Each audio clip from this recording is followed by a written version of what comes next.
Cartoons and animation are essential to Hollywood. Cartoons have brought about new ideas, new forms of entertainment, and more.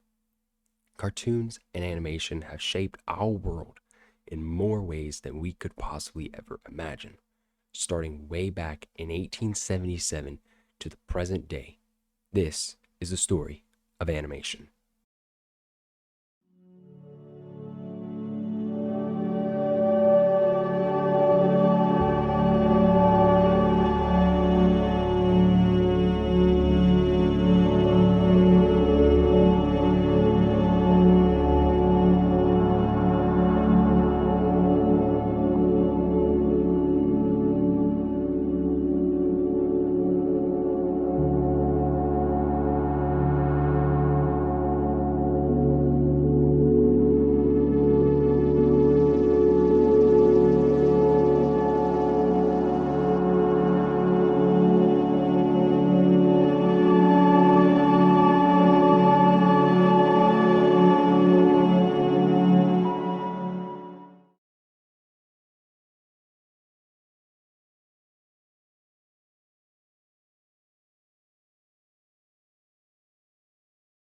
We have to go far back into actually American history as the Civil War is going on. In 1877, we started seeing the first official cartoons as they were these drawings made for political cartoons, political propaganda. They were shown in the newspaper and would usually slam other opponents.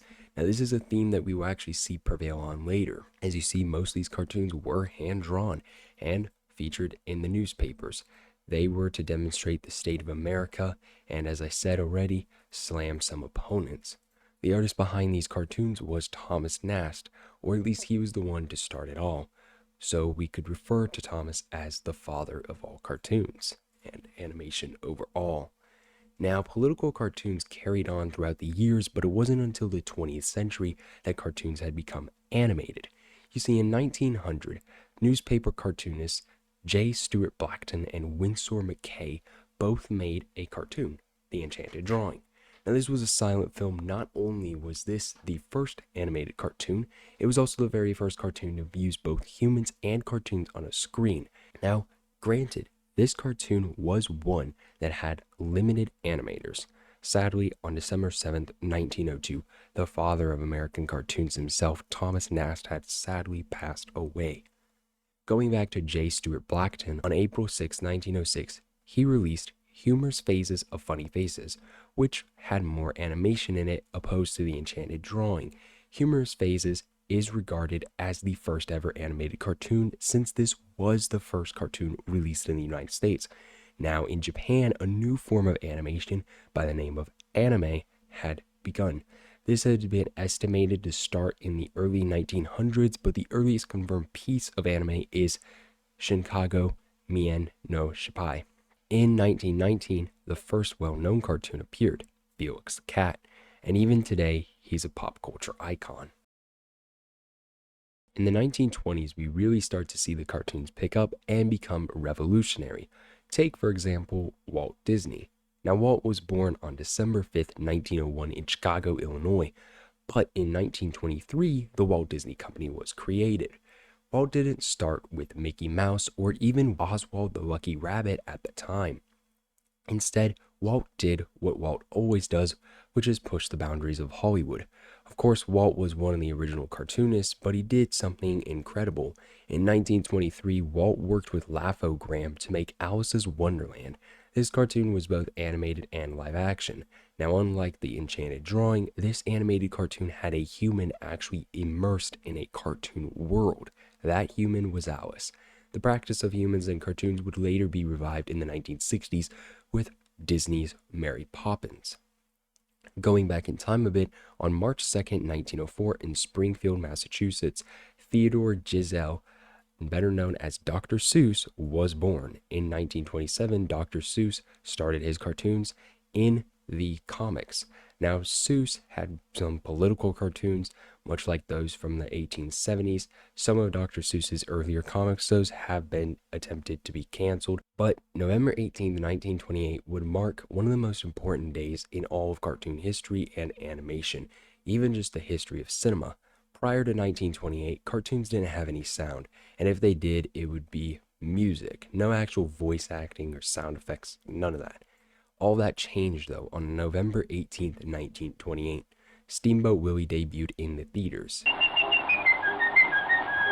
Now the world was introduced to Mickey Mouse, Minnie Mouse, and Pete the Cat. Walt then continued this in 1929 with the Skeleton Dance, which was released on August 22nd.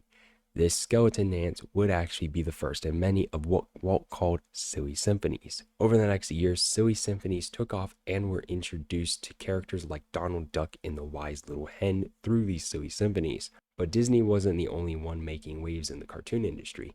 In 1930, a short called Dizzy Dishes premiered and it featured Betty Boop.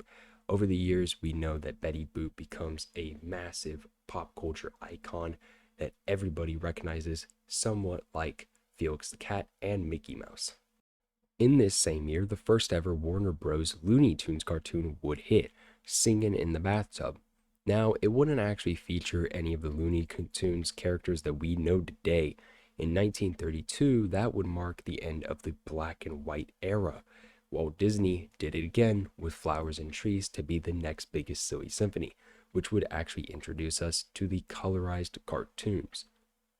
The days of the black and white Mickey Mouse and Betty Boop were over.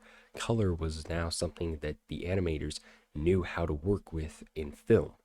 RKO Pictures and Warner Brothers came together to create the first film to feature stop motion in a realistic way, King Kong. Now, King Kong did hit theaters in March 2nd, 1933. King Kong primarily focused on the people, but of course the big reason that people went to go see it was King Kong, since he himself was stop motion, and at that time it looked a little bit realistic. In this same year, a short by the name of Popeye the Sailor would debut. This actually was under a Betty Boop cartoon, but the world would see yet another cartoon icon, Popeye.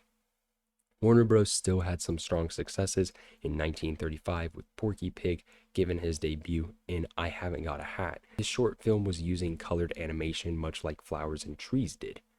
In 1937, Walt achieved two massive things. The first is a short film titled The Old Mill. A 3D effect was used with Disney's multi-plane camera, giving us a new look at how animation could be. Prior to this, everything was just 2D and kind of linear. Now there was 3D animation, and it wasn't like Toy Story, but you could still have some more realistic looking features, and the cartoons kind of came to life. But the bigger thing happened on December 21st, 1937. Two things actually happened in the world of cartoons. One was the premiere of Snow White and the Seven Dwarfs. This would become the first ever full-length animated feature film. This film debuted on theaters all across America and even the world. Walt got an honorary Oscar for this. Snow White and the Seven Dwarfs wasn't just an achievement for animation, it was an achievement for Hollywood and cinema overall. This film is groundbreaking and redefined the industry. I mean, look at Hollywood now. We see cartoons in 3D animation now, and those are blockbuster films. If it wasn't for Snow White and the Seven Dwarfs, we would not have all that. The days of hand-drawn animation is almost fully over, with the exception of a few films nowadays. But because of Snow White's success, it showed Hollywood to actually start investing in cartoons and not just do live action. The second biggest thing, though, was Dr. Seuss actually getting into children's books and publishing, and to think I saw it on Mulberry Street, which would skyrocket his career of being a critically acclaimed children's author. In 1937, Warner Bros. Did it again. They made another icon.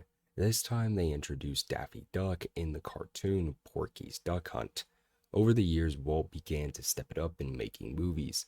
The year 1940 brought both Pinocchio and Fantasia to the table.